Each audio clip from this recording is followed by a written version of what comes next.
Hello students, now in this video we will see further MCQs of radioactivity. Okay. Now see, 3/4 of active nuclei present in a radioactive sample decay in 3/4 second. The half-life of sample is. बघा काय म्हटले त्याने, 3/4 of active nuclei present. 3/4 present आहे म्हणजे DK किती झाली, 1 - 3/4. DK किती झालं बघा. प्रेझेंट आणि डीके मध्ये फरक आहे. प्रेझेंट हे प्रेझेंट दिलेले आहे, आपला जो असतो तो डीके साठी असतो. आता काय म्हटलं त्याने, 3/4 सेकंड नंतर एवढे प्रेझेंट आहेत म्हणजे डीके किती झाले ते बघू. हे बघा, as 3/4 nuclei present in time 3/4 second. म्हणजे याचा डीके किती होतील, म्हणजे जसं की 3/4 ओरिजिनल 1 पैकी 3/4 झालं म्हणजे 1 - 3/4 एवढे डीके झाले. म्हणजे 4 - 3 1/4 डीके झालं. म्हणजे समजा 4 पैकी 1 डीके झाला. ओरिजिनल जर 4 असतील N0 तर डीके किती झाला 1. N/N0 किती मिळाला 1/4. मागच्या वेळेसचाच फॉर्म्युला वापरला आपण. N/N0 is equal to 1/2 n small n असताना म्हणजे T/T. N/N0 किती आहे 1/4. 1/4 इज इक्वल टू 1/2 आणि हे किती दिलेले बघा. आता हा स्मॉल टी किती आहे आपल्याला 3/4.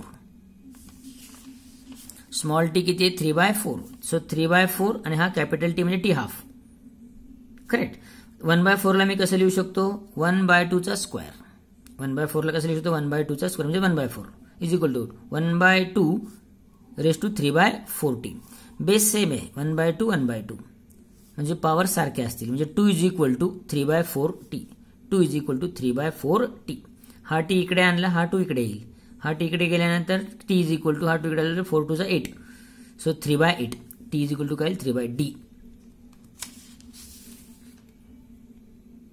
Yes d 3/8t.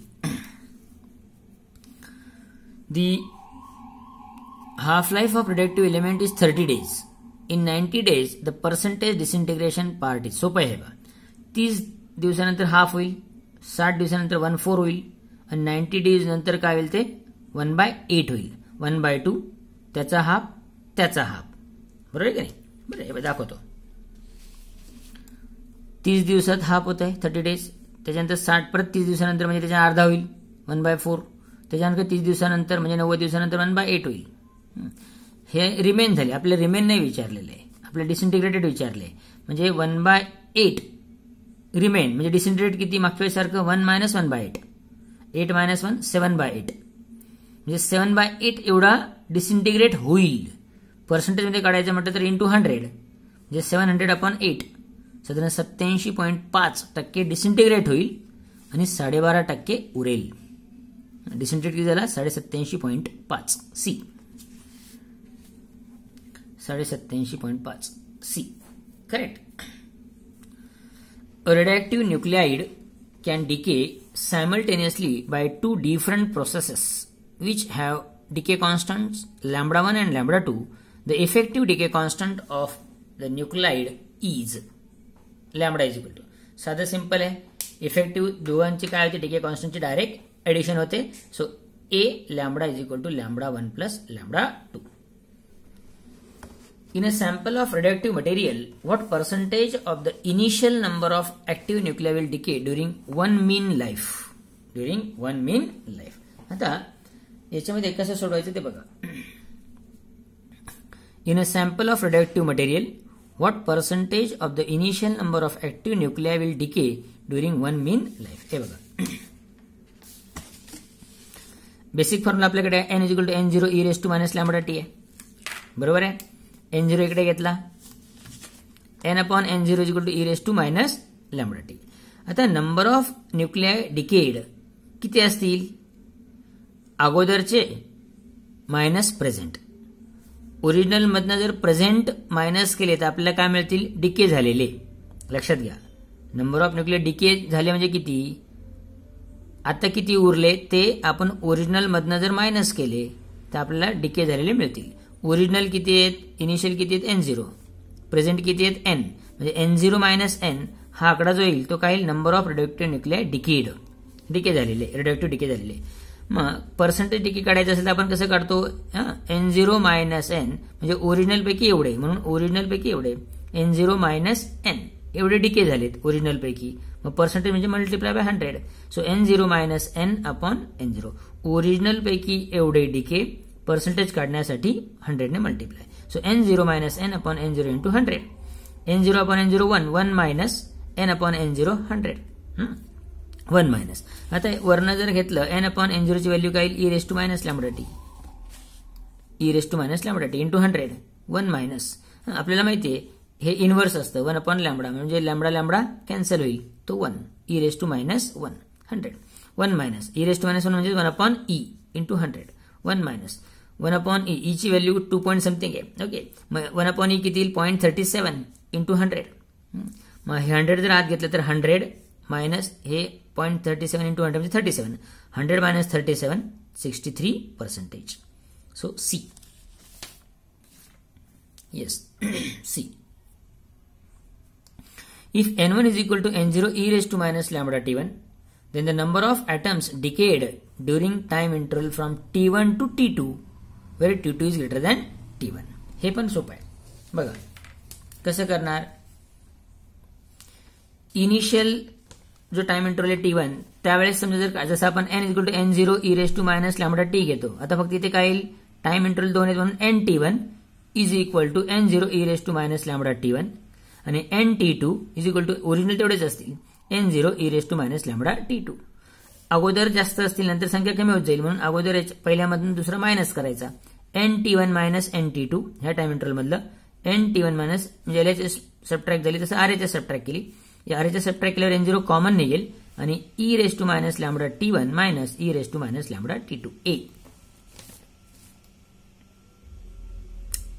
NT1 minus NT2 is equal to N0 e raised to minus lambda T1 minus e raised to lambda T2.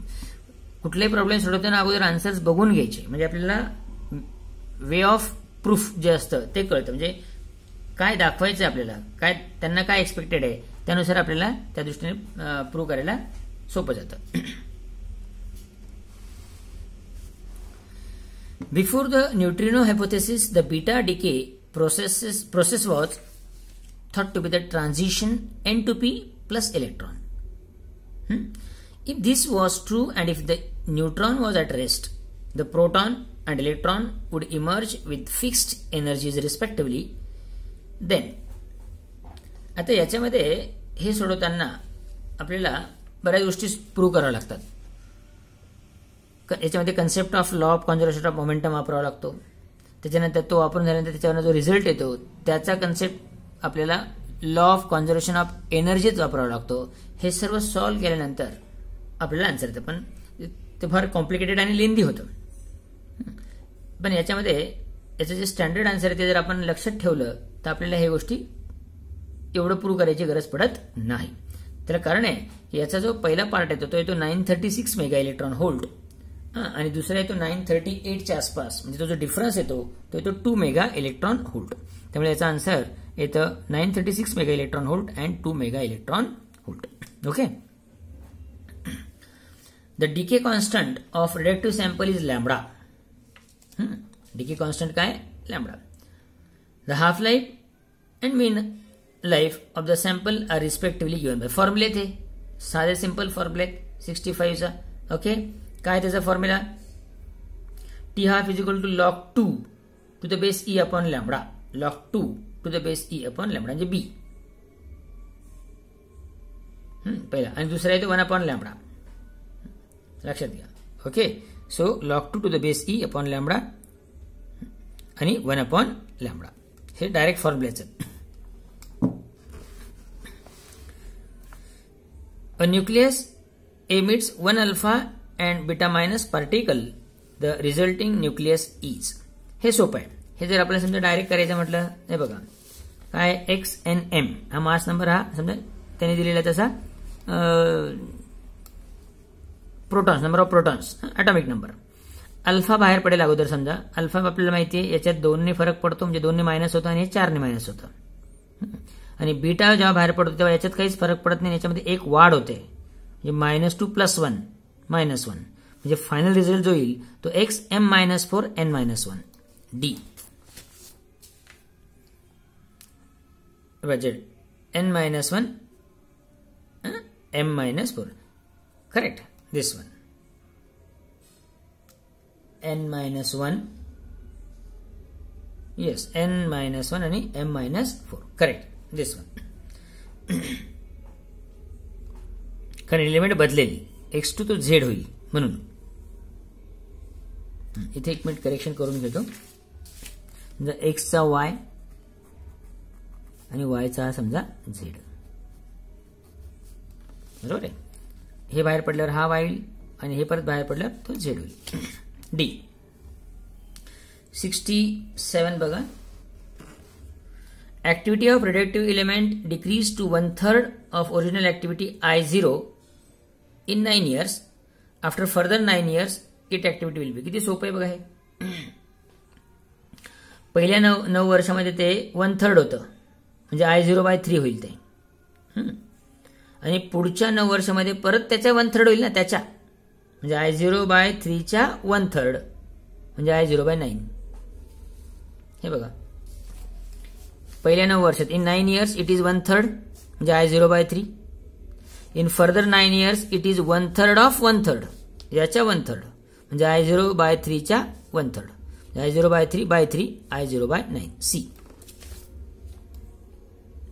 I0/9 C now एक मिनिट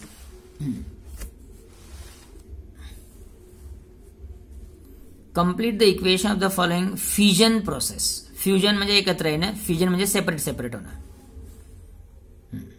आता युरेनियमचं बंबार्डमेंट ऑफ न्यूट्रॉन झालं एक प्रकारचं आहे न्यूट्रॉनचा मारा केला याच्यावर याच्यात फार सोपं असतं याच्यात एक गोष्ट लक्षात द्यायची की अशा टाईपमध्ये ॲटॉमिक नंबर आणि मास नंबर बॅलन्स करून द्यायचं लक्षात घ्या आता वरचा जर विचार केला तर 235 आणि हा 1 आहे म्हणजे 236 वर 236 व्हायला हवेत असं बघायचं तर 90 मध्ये किती ऍड केल्यावर ते 236 होतील ते बघा 145 ऍड करून होणार आहे का नाही 142 करून ऍड होणार आहे का नाही 142 आणि हा 143 करून होणार आहे का नाही तर याच्यामध्ये आपल्याला हे बघा नीट तसं हे पण बॉटम पण त्याचा हे झाला पाहिजे बॅलन्स बॉटमला किती पाहिजेत 92 पैकी हे 38 आहे 38 आहे म्हणजे उरले किती तुमचे साधारण 54 लागतील म्हणजे खाली 54 वाले कोणते आहेत बघा 54 वाले 3 लोक आहेत 1 2 आणि 3 आता त्याच्यामध्ये याचा जर विचार केला तर 145 आणि हे 90 किती होतात बघा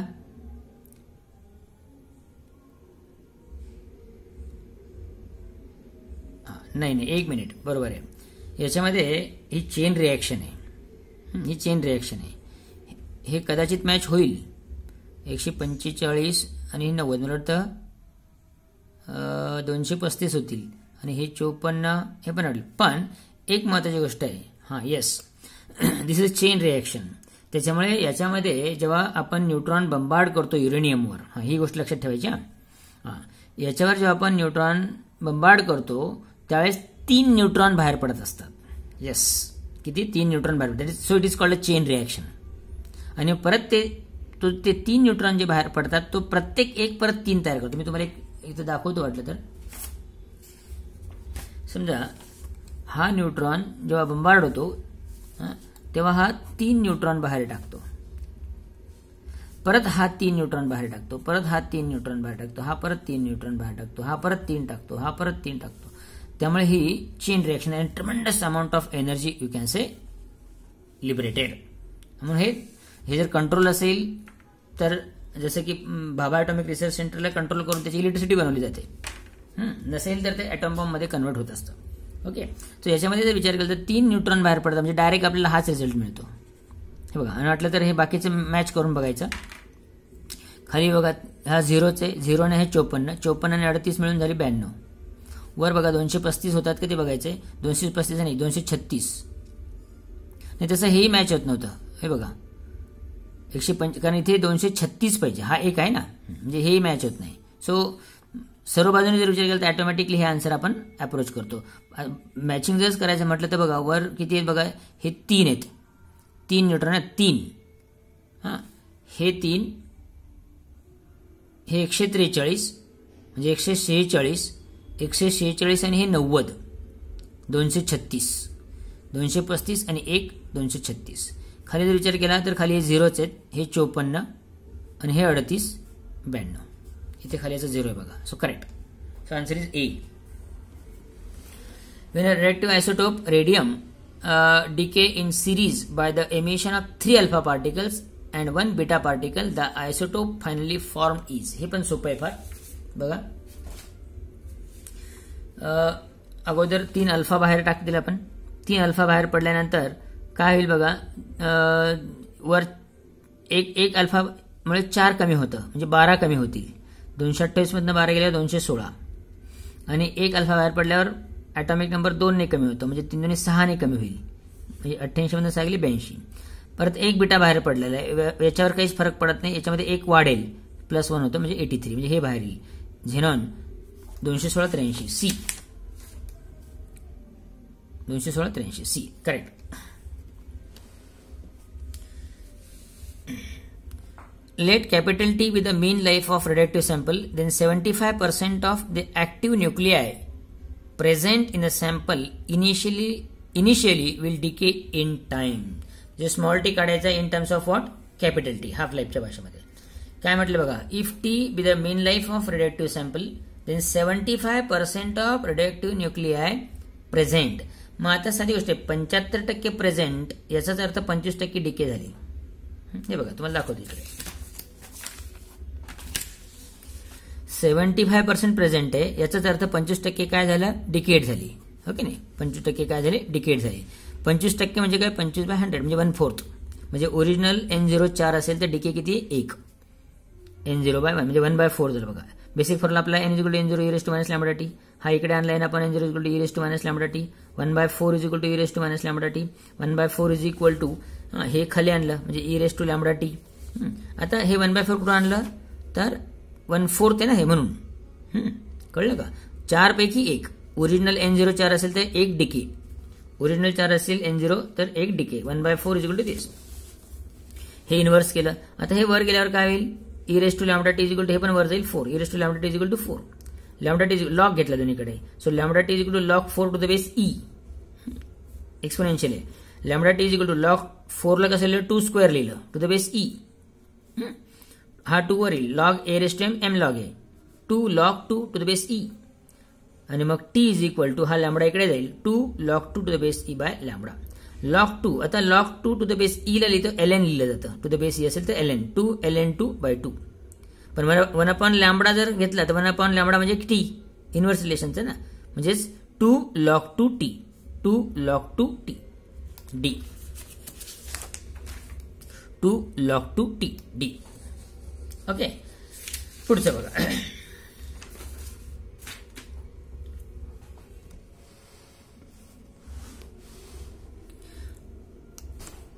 A radioactive sample consists of 2 distinct species having equal number of atoms initially. The mean lifetime of one species is T and that of other is 5T. The decay products in both cases are stable. A plot is made of the total number of radioactive nuclei left undecayed as a function of time. Which of the following curves in figure best represent the form of this plot?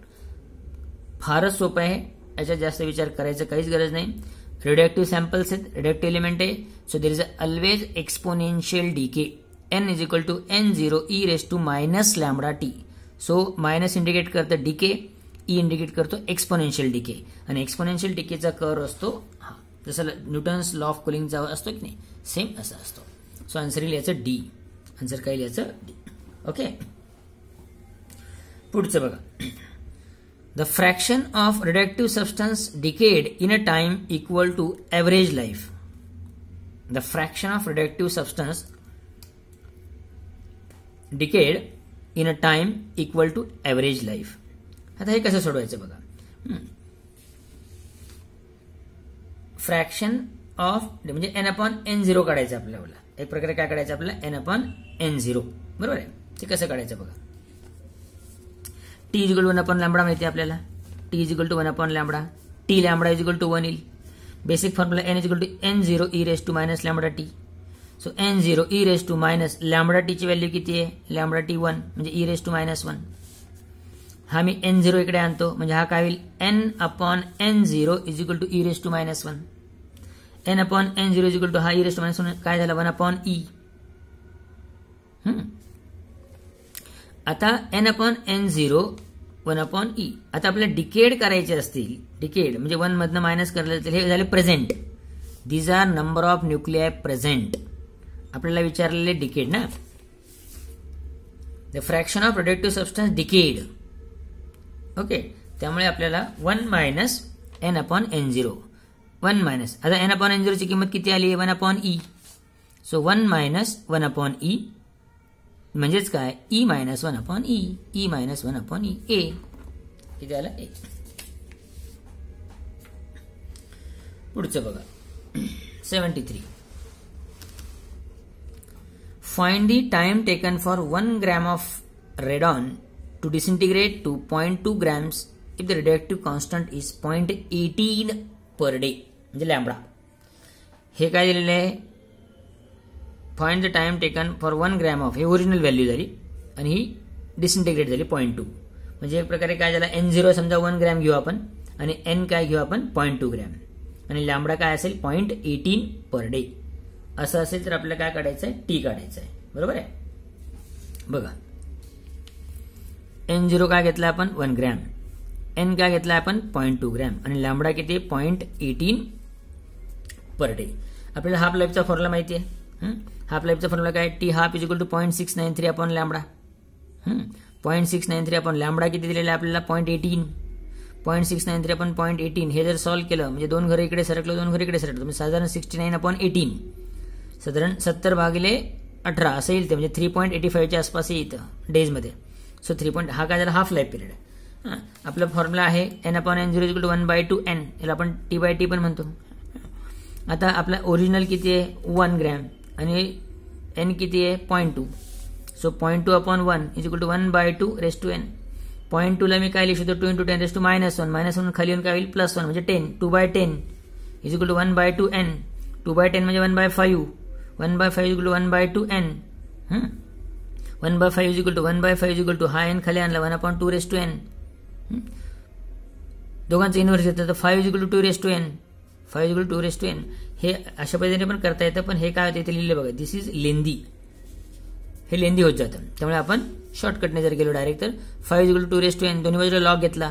log 5 = log 2 raised to n म्हणजे हे काय power multiply होते. n log 2 मग n किती येईल? log 5 log 2. log 5 log 2 जर solve केलं तर ही व्हॅल्यू येते 2.322. ही किती येते? साधारण 2.322. आणि मग t = nt जसं मागच्या एका MCQ मध्ये आपण सोडवलेलं आहे. t = nt. n किती आलाय? 2.322 इंटू कॅपिटल टी किती दिलेला आहे आपल्याला? आलेला आपण काढलेला आहे तो. हाफ लाईफ 3.85 डेज मल्टिप्लाय करायचं. 2.322 into 3.85 8.94 days. C 8.94 days. C. A radioactive isotope X with a half-life of 10⁹ year decays to Y. X to Y झाला, which is stable now. आता हा स्टेबल आहे, हा डिके होत नाही. A sample of rock was found to contain both the elements X and Y in the ratio 1:7. म्हणजे total समजा बघा आता X आणि Y म्हणून किती झालं? 1 + 7 8. 8 पैकी एक भाग X चा आहे आणि 7 भाग काय? Y. What is the age of rock? What is the age of rock? हे कसं सोडायचं बघा. आता टोटल दोन्ही मिळून किती झालेत आपले? रेशो किती? 1:7. एकत्र केलं तर काय झालं? 1 आणि हा 7 म्हणजे 8. याचा अर्थ काय? 8 पैकी एक भाग X आणि 7 भाग Y. म्हणजे टोटल एलिमेंट्स आपण जर घेतलं रॉक मधले तर X अँड Y. हे बघा, total elements X and Y in rock 7 + 1 8. त्यापैकी आउट ऑफ दॅट X किती? 1. मग आता समजा डीके एलिमेंट जो आहे तो X आहे, त्यामुळे 8 पैकी 1 n/n0 1/8 आपला basic formula n/n0 is equal to 1/2n तो वापरला n/n0 1/2n n/n0 किती आलेला आहे 1/8 8 पैकी 1 आहे ना आपला बघा टोटल किती 7 आणि 1 8 8 पैकी x किती 1 मग 1/8 इज इक्वल टू दिस 1/8 ला कसं लिहिणार 8 म्हणजे काय 2 × 2 × 2 म्हणजे 2�3 म्हणजे हा 1/8 कसं लिहिला मी 1/2³ इज इक्वल टू हे कसं लिहिलं हा 1⁻n म्हणजे 1/2n 1/2�3 is equal to 1/2n correct म्हणजे वर जाऊन काय होईल 2�3 2n बेस सेम म्हणजे n किती आला 3 n3 आपल्याला माहिती आहे t is equal to nt आपण सोडवलेलं आहे n3 3 × कॅपिटल T किती आलेला आहे दिलेला आहे आपल्याला येस हाफ लाईफ किती x चा 10⁹ आपण x साठीच करतोय ना येस 10⁹ सो 3 × 10⁹ इयर्स किती 3 × 10⁹ years B 3 × 10⁹ years okay so this is idea about radioactivity MCQs okay म्हणजे साधारण ह्या चॅप्टरमधलं सर्व आपलं काय झालं कव्हर झालं पुढच्या व्हिडिओमध्ये आपण नवीन टॉपिक सुरू करू काही सॅम्पल MCQs तुम्हाला मी प्रॅक्टिससाठी देईल मागच्या दिले तसे ओके दोन्ही तिन्ही टॉपिक्सवरचे ते प्रॅक्टिस करा वाटेल त्याचे आन्सर शीट की आन्सर्स ज्याला म्हणूया आपण ते पण मी तुम्हाला प्रोव्हाइड करेल ओके ठीक आहे नेक्स्ट टाइम आपण पुढचा टॉपिक सुरू करू थँक्यू